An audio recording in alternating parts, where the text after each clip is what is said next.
Okay. I am greenberg, w2cyk, third generation radio amateur. I've got a very special treat today. My dad is in the back row. Dad, say hi.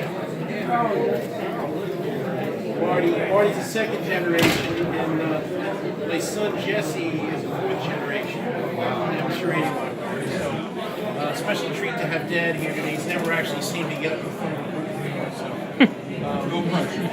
There's no pressure. Hopefully, I don't bomb out too bad today. But who's been to a presentation where they flip slides at you on the screen? Anybody like that? No, good. That's not what we're doing today. We're going to have an interactive discussion. You guys can ask me any questions as we go along. I'm going to talk about some concepts. I'm going to talk about some products. I'm going to show you some things. And you guys can ask me questions and stuff. I wanted to give you a live demo of DMR, but unfortunately, anybody ever see one of these babies? Yeah. It's a nano spot. Okay, anybody here? Anybody use DMR? You guys use DMR?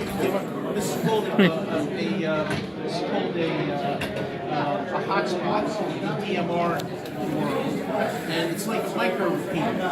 So when you attach the hotspot to your network, so this one attaches via Wi-Fi. You attach it to the network. It takes a signal in, a DMR signal in on UHF, puts it out into the randomized DMR network, and then it broadcasts out of all the other repeaters in the world that are attached to that talker. Unfortunately, this is acting strangely here. I don't know why it won't boot up. It booted up yesterday. It's not booting today, so I can't give you a live demo of DMR as much as I wanted to. And there's no repeaters around here yet, so that's our one caveat today. So anyway, anybody ever hear of rfinder before? Yeah. You've never heard of rfinder? Some of you have. rfinder is a worldwide repeater directory. We started it about 7 years ago, and that's how we started. Just created a worldwide repeater directory. We were accepted by 13 radio societies around the world as their official repeater directory for their country. Countries like Germany, United Kingdom, France, Portugal, Italy, Spain, pretty much all of Western Europe, as well as now, as of 2 years ago, 2.5 years ago now, we became the directory of the league. So anybody ever see Travel Plus? Ever see Travel Plus? Travel Plus went out the window. They threw out that product. Their original repeater directory based on Travel Plus data, that went out the window. And their GPS product, that went out the window. They took on rfinder as their official directory. So we've been doing this for a long time. We have integration with RT systems. Anybody use RT systems? RT, you've heard of it, I'm sure. Okay. RT systems programmers. So right inside of RT, you can make a query of our database, blast the memories into the radio, and it takes about 2 minutes to program the radio. So it's pretty cool what we've done. We've worked with RT for years on that. Okay. 2 years ago, I got a call on Skype. Have you ever used Skype? Okay. On Skype from number 2 man at DART, Deutsche Amateur Radio. You know what that is? It's the society in Germany. Okay, so DF2 Oscar Tomas contacted me and said, Bob, you must fix this DMR problem. I said, what are you talking about? He said, code plugs. It is my headache. You have to fix it. I said, okay. What's a code plug? So anyway, I didn't even know what DMR was 2 years ago, 2.5 years ago. I had no idea.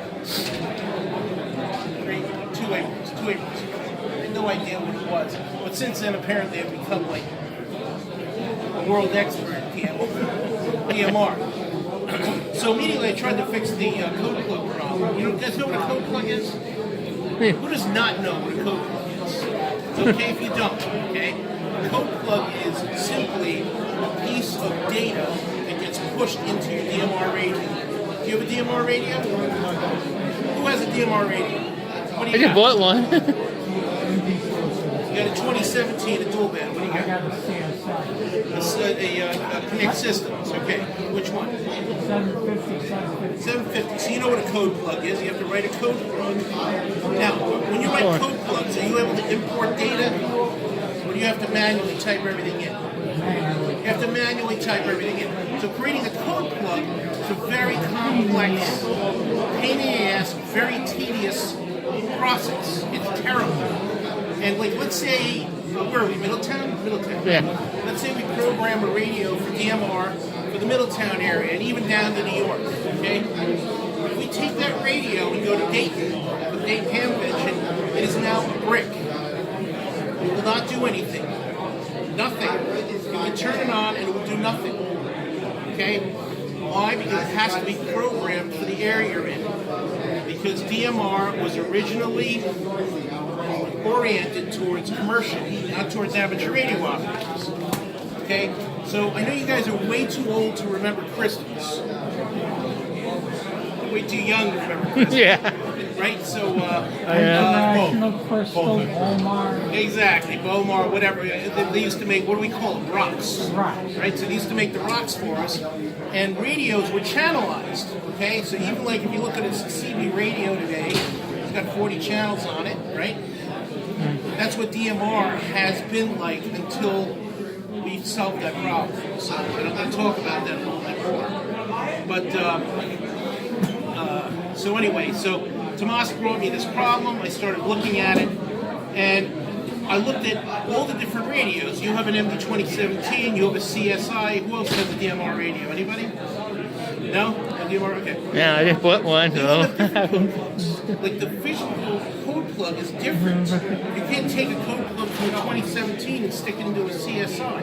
You can't even export the data out of one and import it into the other. There's no import. Why? Because the memories in a radio, traditionally on an analog radio, have been what? How many dimensions are there? They're two dimensions, right? They're two dimensions. They're rows and columns. Right? They're rows and columns. Okay, but DMR is three-dimensional. DMR is three-dimensional. Okay?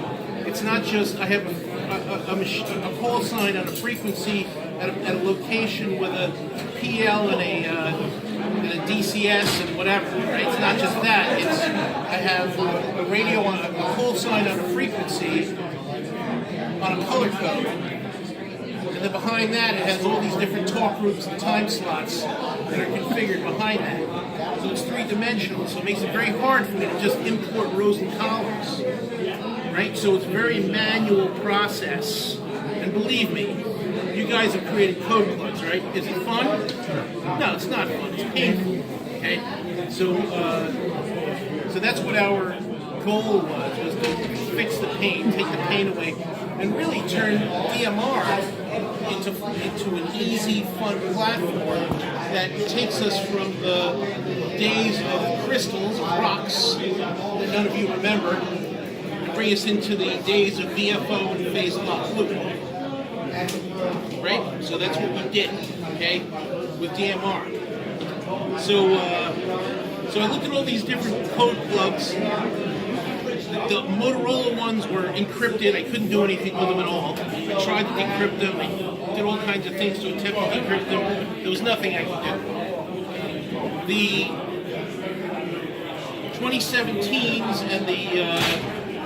and the CSIs, or the MDs and the CSIs, they all had their own formats. So how do you now create an import routine that works for every version, and how do I make it so it's easy to deal with the third dimension? It wasn't. So one day, on I think it was July the 2nd, a couple of years ago, I had an epiphany. Anybody know what an epiphany is? A revelation. It's a revelation. All of a sudden it comes to you like, oh my God!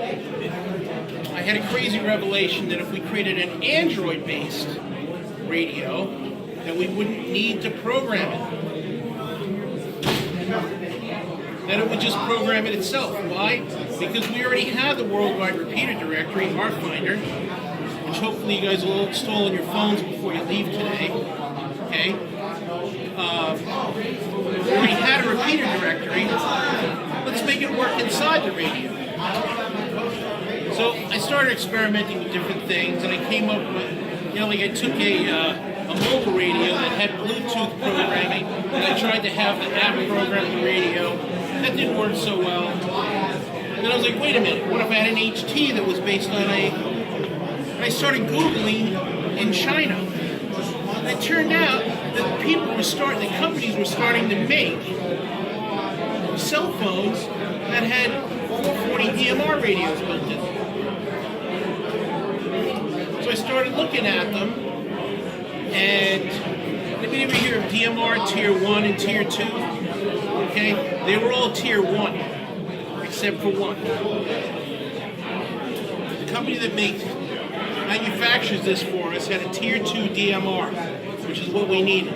Tier 2 says I can connect to a repeater on either time slot DMR. Now, does anybody know how DMR works? On, off? Yeah, let me just digress a little bit. You know what analog is, right? You talk into the radio modulates your voice onto an FM carrier, right? Uses frequency modulation, and then on the other end you have a receiver that's capable of demodulating the FM and turning it back into audio. Right? In digital radio, you take the audio and you encode it into a compressed format. The compressed format is known as MBE, multi-bit rate excitation. Have you ever heard of AMBI?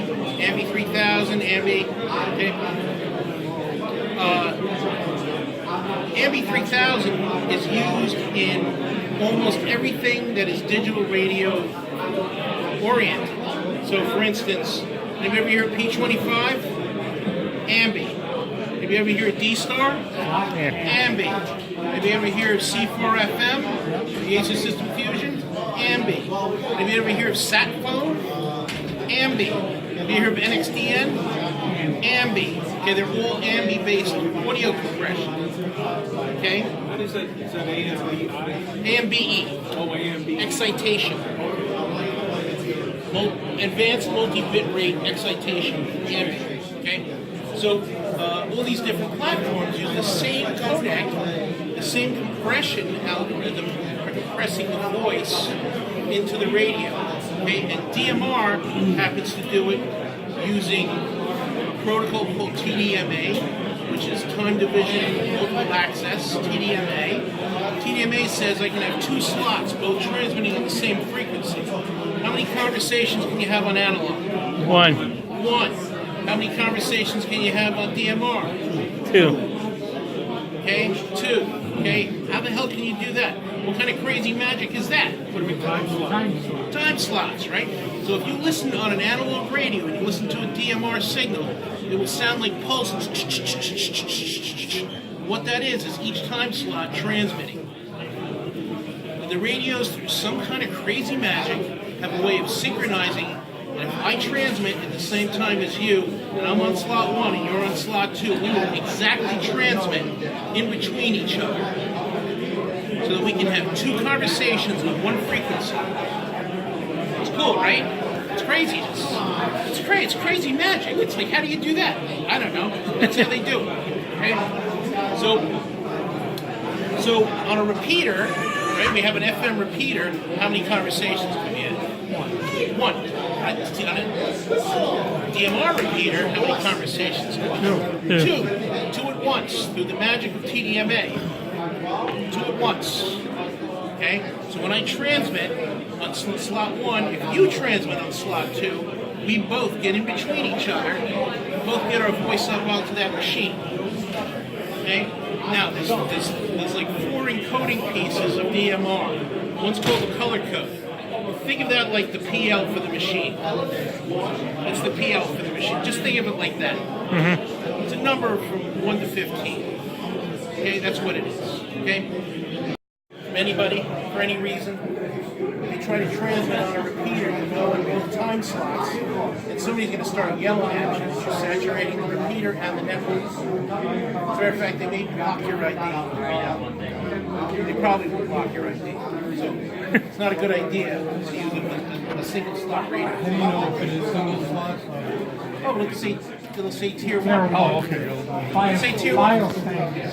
It's tier 1, and it's useless. Completely useless. Don't even bother. Okay? Is that the Valve one? Yeah. If you get caught using a Valve radio on going forward, ready to DMR repeaters, computer operator. will block your ID. You won't be able to use DMR. Yep, to block your ID. The radio is a So, piece of junk. yeah, it's very important that you remember that. Don't ever use a tier 1 radio. It's bad. It's very bad. Not good. So anyway, so I gave you a little background on DMR. Now we know that we can talk on 2 time slots. We can have 2 conversations on a repeater at once, which is kind of slick. I can attach to a talk group.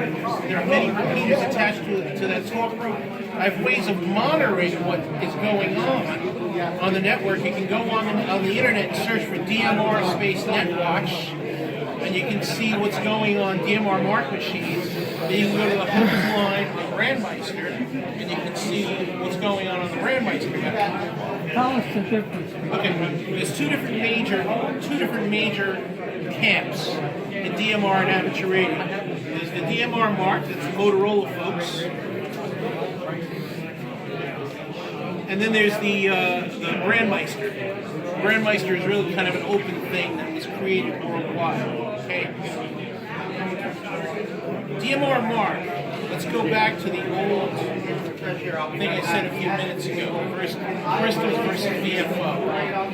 DMR mark is very much like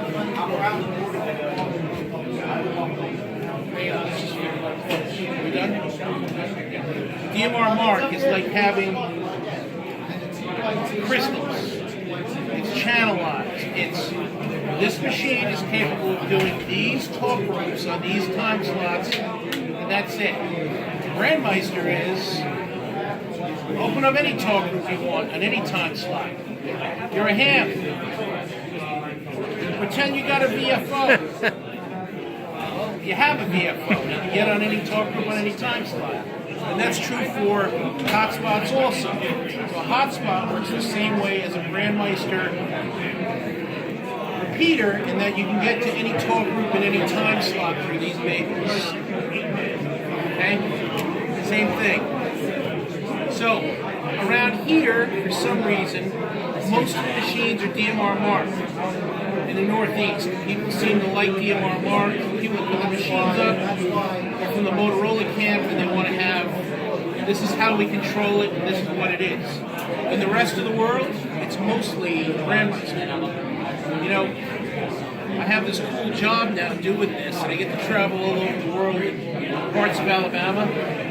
And everywhere I go, besides this part of the U.S., almost everybody's using Brandmeister. The coast, really, U.S. coasts. DMR mark. In the middle is more Brandmeister, and in the rest of the world, it's mostly Brandmeister. So it's kind of cool because you can get on any talk group, any time slot, anytime you go.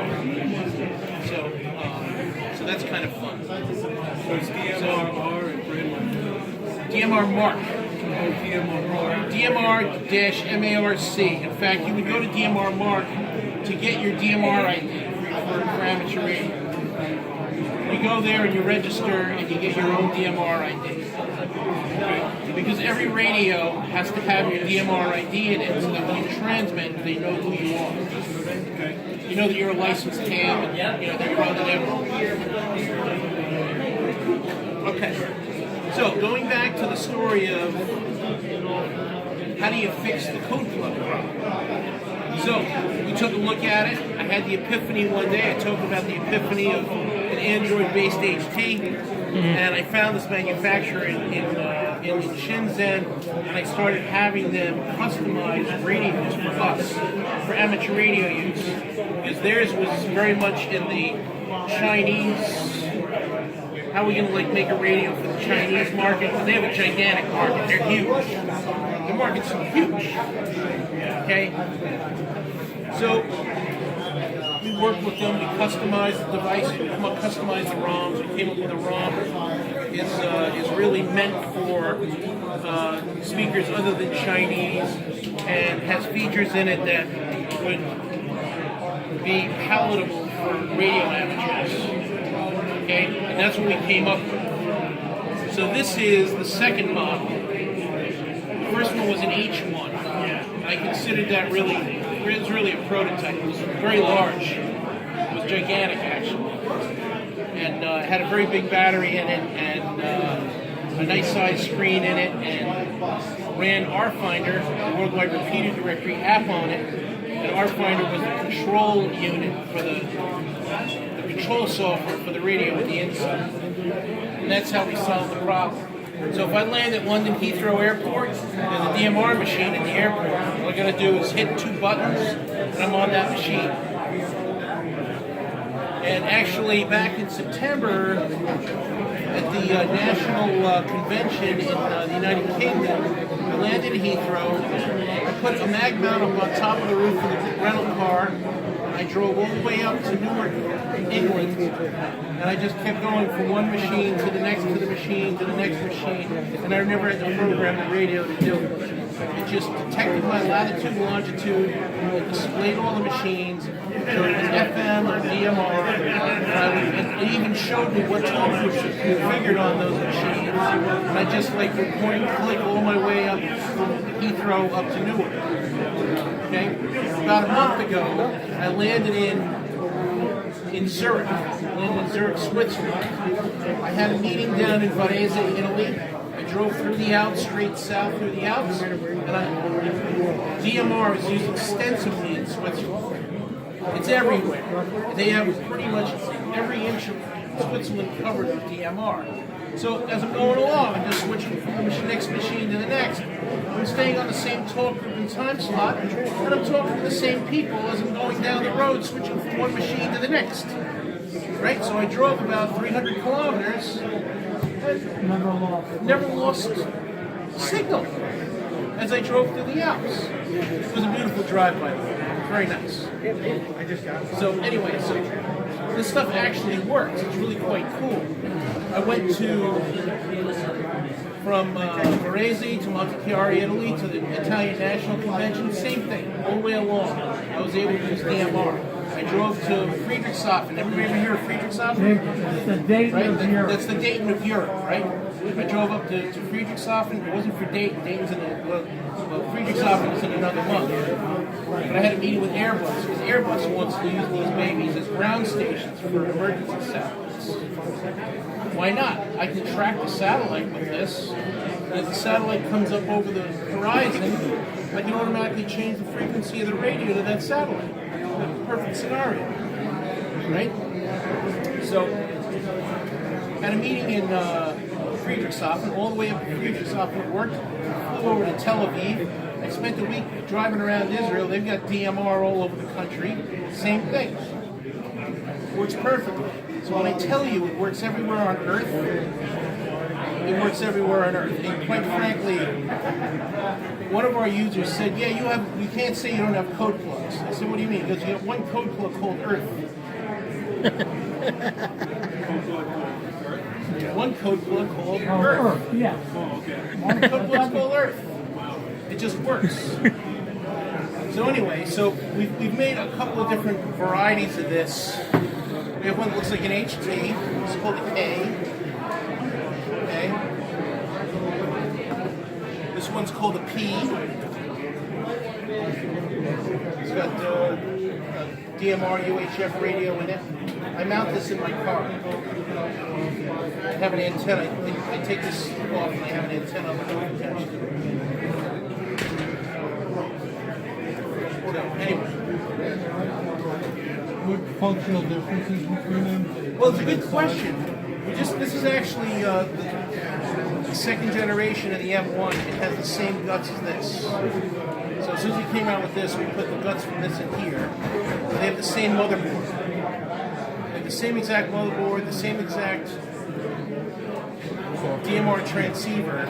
The difference between the two of them is the screen size, and this one has a thumbprint reader, but we haven't turned it on yet. I can't figure out a good reason for it. I don't know. I don't know. Whatever. I'll turn it on soon. I just haven't. We've been doing other things like this has. Anybody ever hear of promiscuous mode? Oh, yeah. Yeah. Yeah, promiscuous. Promiscuous mode says, let me listen to every talk group and every time slot. Whatever comes into the radio, play it. Don't squelch it out. Let it go. Right? So we put promiscuous mode into this, which was an interesting trick. And then in the last couple of days, we've added some new features. When you transmit, here it makes a sound. People said they wanted it to be quiet, so we gave you the option to shut that off. On DMR, you can make a test to see if you have a good connection to the local repeater. Some people don't even want to check; they just want to transmit regardless. Period. So you have the ability to turn admin on and off just like you do in a Motorola. And then we added roaming, and what roaming does is, as you're driving down the road, you can change frequencies but maintain the same talk time slot like I told you we did in Switzerland. Just keep driving, switch frequencies, but maintain the same talk time slot. So this actually just came out in the last week or so, 2 weeks really. So we constantly upgrade it, and we've been having a lot of fun with it. Everybody that has one seems to have fun.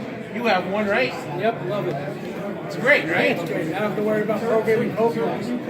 Some guy in a different town, or some guy in a different town wants to change his repeater and put it on his walkie pin. I have to change 18 different radios every time. Now it's You can get like an upgrade, a push. You can push a download, upgrade, or a renewal, or It upgrades over the network. yeah.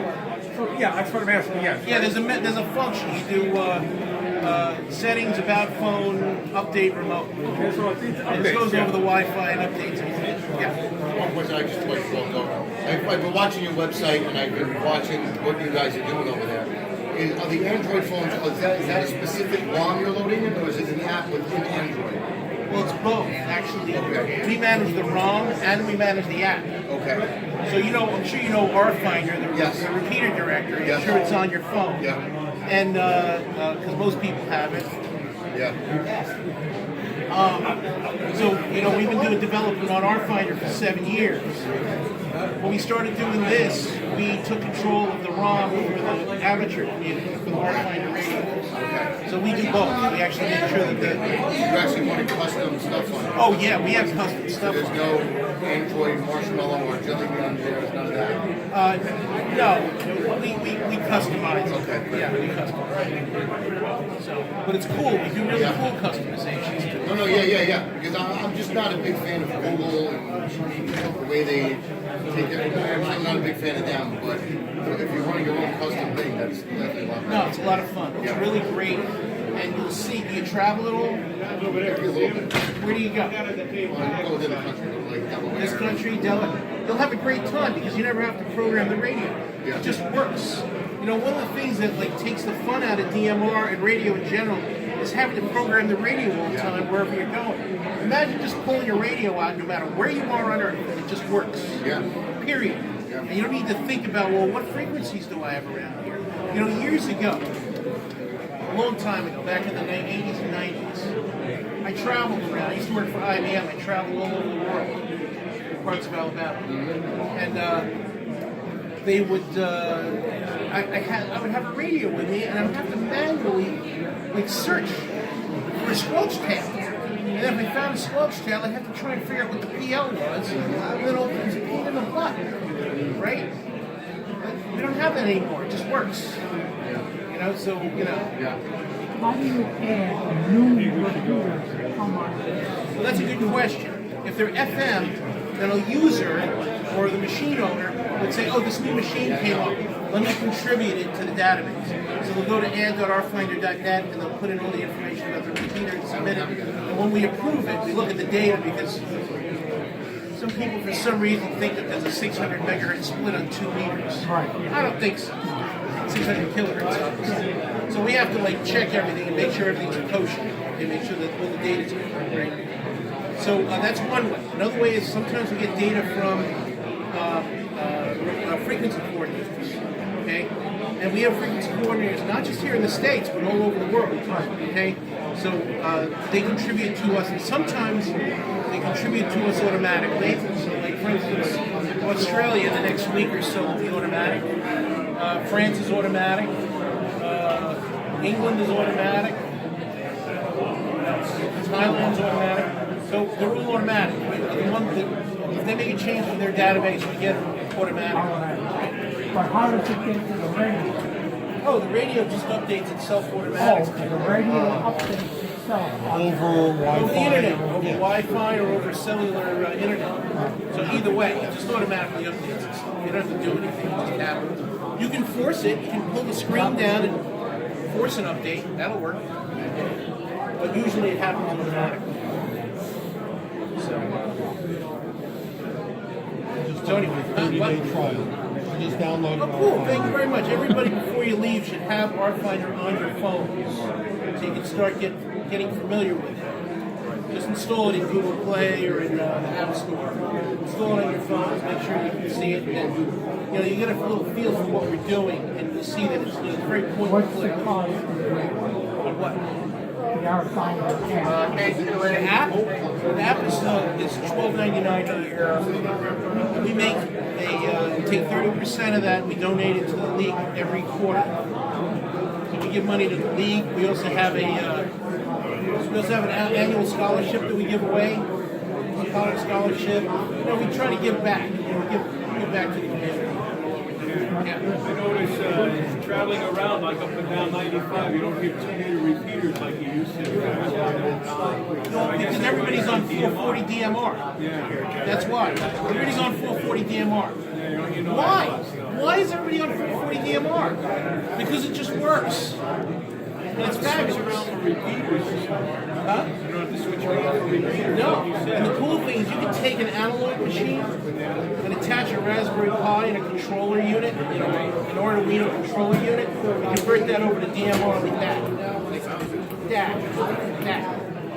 Become a DMR machine. So there's lots and lots and lots of FM machines becoming DMR machines really fast. Like it's happening so fast you can't even imagine. So, and it's lighting up old dead machines. These machines that were sitting collecting dust, but every once in a while you hear something go chunky just to see if it was alive. They're now becoming active, fun machines where people are actually having whole conversations all over the world. Please come on up. I've always seen it on. I like the tablet. What's the difference between the tablet and Well, it actually has the same All right. level. Here's the next question. You said it's a cell phone? Yeah. And In fact, I have a Samsung 8, but that gets better coverage in the States. Much better. Outside the country, this will get 3G, that'll always get 4G. Okay, can I have your attention, please? yeah, In about 15 minutes, we're going to be wrapping off a file DM17. If I told you that, I'd have to kill you. you really want to know? Come up to the You and I would buckets both be there. surprised There'll be if dollar we didn't have chance something in the or works. $6 for $5. Dollar chance for $5. I'm going to tell you this, someday, I can't tell you when, because there's a lot of work to be done. Someday, the hotspot will be built into the radio. Someday. I'm working on it. It'll take a little bit. It's a little bit of work. We got stuff to do. I got some prerequisites in the there's probably two models away from it. Use Wi-Fi to connect to instead of a separate hotspot. Exactly. It'll have the hotspot directly in the radio. It's about 2 radios downstream. We'll have the hotspot in the radio. Now, you mentioned this is an app. But you changed it so it does the same thing as Well, we just changed. It was time to upgrade the motherboard. We like the case. The case is a nice case. I was in Boxborough last year. Have you ever go to Boxborough? No. Okay. I was in Boxborough, and I'm standing around 5 p.m. and that slipped out of my hand, and it bounced down 5 concrete steps, and everybody was gasping. Oh my God! And I was like trying to remain keep composure. I'm like, don't worry about it. I picked the thing up. See, look, it still works. Hello. Now, when you use that to talk to your satellite, you use a different antenna? Well, I use one. You can use any dual band. Yeah. This is actually not the normal antenna that comes with it. See, this is like a 2 meter to right and a 400 to 520 antenna. It's actually quite a good antenna. I just bought a bunch of these, a big lot of these, so that we can get them out to users, because these are 3 dB gain. Okay, these actually are very nice. 3 dB gain on 440, and it's 2.15 on 2 meters. Huh? Absolutely. I like to use the female on the radio. Well, it's the same. Yeah, it's the same. I feel like the 0.17 ounce male SMA. I don't have a radio. I don't know what. I've been a ham since 1950. I haven't heard good things about that radio. Yeah. I have not heard good things. The 380 was solid. We got it 7. I actually took one of those to China because they tried to tell me that they couldn't make a dual-man version of this. And I said to them, okay, this is a dual-band DMR radio. Can somebody please get some tools to open this up and show me why you can't make one? These are the kinds of conversations I have with the Chinese. I bet you they can. I bet you they can do it. Yeah, exactly. So, yeah, But they don't want to. that's more like what it is. Because they don't see a commercial application for it, but they don't know us here in the States. Because here in the States, we're now trying to do 2 meters, right? cross-service communication. So police and fire. So your police might be on 440 DMR, your fire might be on FM analog. They want to be able to have that kind of cross-communication. And groups like FEMA, I've had 3 meetings with FEMA so far. They love our radios. We're making some changes in the next model to support what FEMA needs. Okay, so FEMA is going to end up to become a FEMA radio. You know, so How much are those radios? they're only $6.99. Okay, when I say only, I say that because your average cell phone is more than that these days. Okay, it's $6.99, and it's a really good cell phone. It's not crap. It's a good cell phone, and it's got an FM DMR no code plug transceiver in it. So it's really a great value. When you look at it, it's not, you know, it's one device. I now have my HT and my cell phone with me at all times. How cool is that? Can I take the antenna off? Sure. Can I stick it in my pocket? Absolutely. You know, can I clip it to my belt? Sure I can. You know what I mean? So, you know, you can mount it in your car. You can, you know, you can do whatever you want. Is this just like if you look at it on a station monitor? Like when I used to work, I did some work with pages. What? When I used to look at the paging signal, it was like a square wave. Now I can tell the transmitter was like had a power supply. I see spikes on it. Yeah. Is DMR, is this just audio or is it? Well, okay, it's a little more complicated than that. Okay, think about it this way. I was explaining this to my dad this morning. Was you guys are probably too young to remember modems, right? Oh, yeah. You guys are too young to remember modems, I remember right? the audio modem where you used to put that. Oh, you mean an acoustically coupled modem? Yeah. Yeah, of course. That's how I first started playing with packet. Like years ago, before there was really packet, like we were just trying to send some like 1200 baud data across radios. And we're using acoustically coupled modem. We would take duct tape and tape the microphone to the cradle. The same thing with this people. We take a speaker and duct tape it to the. It's basically audio then. Huh? I guess it's just audio. Yeah. So anyway, so the way the DMR works is when you talk into the radio, it gets converted to something called PCM, post-coded modulation. And then post-coded modulation goes into that AMBI codec. And it gets created into AMBI data. And that AMBI data then goes to a modem. And that modem modulates an FM transceiver. And that's why DMR radios, I just drew the block diagram for you. Right? That's why all DMR radios are capable of transmitting FM. Why? Because they need FM to be able to transmit the modulated data. Pretty straightforward. Applications the same data. They send you Oh, files. absolutely, absolutely. In fact, we're starting to see the emergence of that where we're sending SMS-style messages over Brandmeister, over the Brandmeister network. And in fact, we just made the entire Talker alias database unlimited entries, by the way, resident in this device. So now we have the ability, we're going to have the ability to search for a contact, put in the call sign, search for the contact, choose it, and make a private call over the Brandmeister network directly to another person. Likewise, we'll have the ability to, instead of doing a private call, do an SMS. Now, what's better than typing on an Android? Hitting the microphone and talking to it and having it dictate your message. So it'll be able to send that information across. You can also send APRS data across the Brandmeister network using DMR. So there's all kinds of stuff you can do. Photos and video. Not yet. I think for your public safety, that would be. Yes. Not yet, but it will come. It'll come, believe me.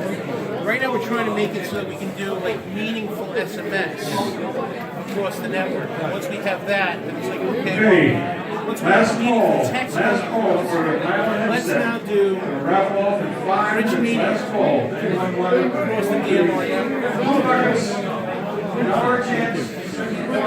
We're on the design, we're on the team, we're on the Brandmeister team. Oh, okay. So, you know, we actually like, you know, the internal discussion groups on Brandmeister. You know, the design people, really coding. And Brandmeister's more open. It's more open. I have some with me today. I have some M's and some K's if you guys anybody wants. Give it one. Yeah, but you don't want it for free anyway. Good question. Because you want to support what we're doing. Because you know we're working hard for you. Right. Good question. Battery capacity. 6,200 on the M, 4,500 on the K. Now, how long You see the screen is small, so it doesn't need as much battery. Right? How long does it last? Your mileage may vary. It depends on how you use it. But I mean, this got more, but approximately. The screen size. Yeah, you can get for the average user, not me. I'm not an average user. I'm on the radio constantly. Yeah. Always, I get how many calls do I get in a day? You know, it's at least 400 emails a day. I get about a day out of it. A solid day. Most people a day and a half, 2 days out of that one. If you can. They're pretty compact. You're not fighting the battery. No, they're pretty compact. Yeah, but we have like we have a drop-in charger for this that you can have in your car. It's just USB. You know, plugs into the USB. You can keep a battery charged. And we have a sled that we can put a battery. On this one, the batteries come out the bottom. So it just slides. It's waterproof. It's got a waterproof gasket. They're all waterproof, shockproof, dustproof. They're IP67. This one will float. I'm coming out with a Marine VHF version of this. Marine VHF. Now, another question. Dual band, 2 meter cross.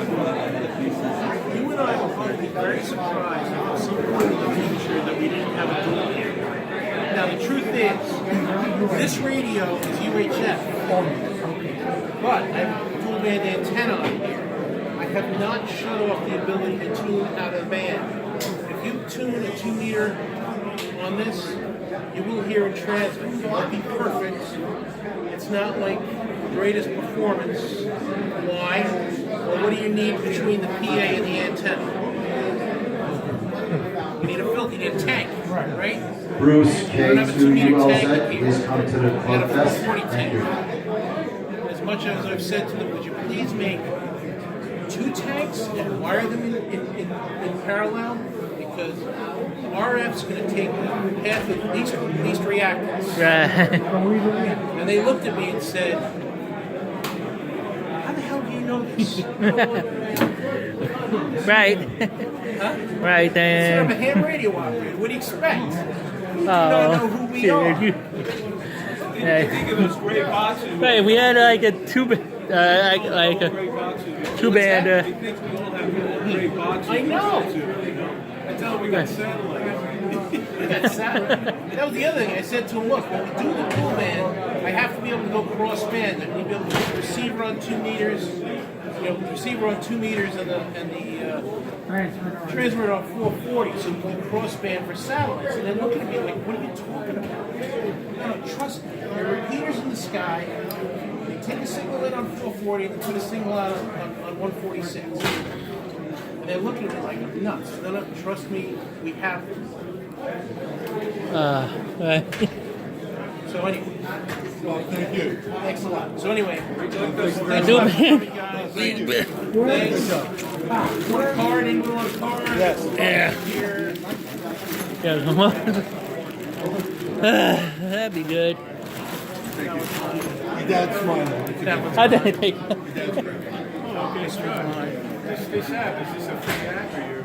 No, we charge Yeah. a subscription to it. Looks like $12.99. Hey, go for it. Is that an iPhone? Yeah. Okay. It includes the first year. The $12.99 is the first year. Oh, okay. The first year, they just renew Yeah. everything.